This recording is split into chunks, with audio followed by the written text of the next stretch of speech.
started as rain, then the rivers broke. In just hours, Washington's streets turned into flood channels, homes disappeared under rising water, and families were forced to run with nothing but seconds to spare. Officials are calling it one of the most dangerous flood emergencies in state history. And the water is still rising. Washington state is now facing one of the most dangerous flood emergencies in its modern history. What began as relentless rain has escalated into a full-scale disaster after a powerful atmospheric river unleashed days of extreme precipitation.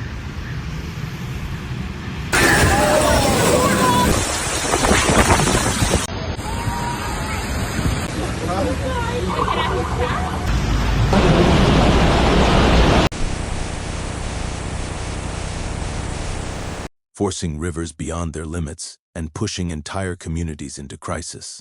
Water surged through towns, swallowed roads, breached defenses, and triggered mass evacuations across large parts of the state.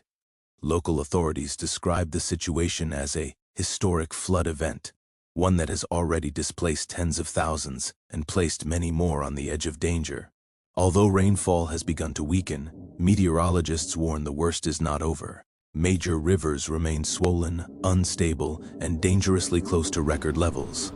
Runoff from saturated mountain slopes continues to pour into valleys, meaning flooding will persist for days, even without additional rain.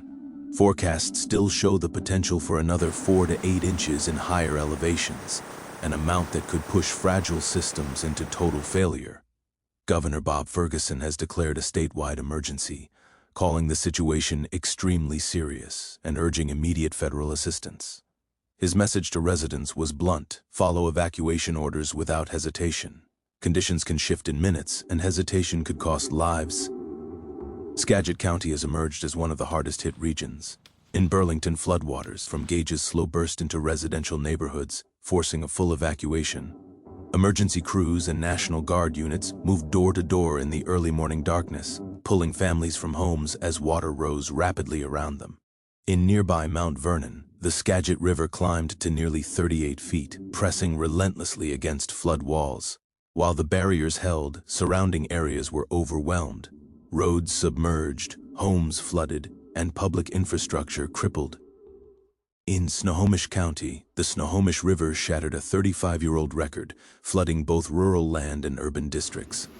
Tourist landmarks such as Snoqualmie Falls were transformed into violent torrents, surrounded by dangerously elevated water levels. Officials warned that even as skies clear, river levels may continue rising due to delayed runoff from the mountains. Across the Puget Sound region, the flooding has triggered widespread road closures, isolating communities and disrupting supply routes. Bridges were shut down amid fears of structural failure as debris-laden currents slammed against their foundations. Rescue teams carried out dozens of evacuations by boat, high-water vehicles, and helicopters, extracting families who had only minutes to escape. Evacuation centers are filling rapidly as winter cold sets in, adding another layer of hardship. The economic damage is mounting fast. Vast stretches of farmland in the Skagit Valley, one of Washington's most productive agricultural regions, are underwater.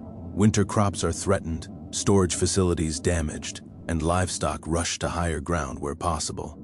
Experts warn losses could climb into the tens of millions of dollars if flooding continues.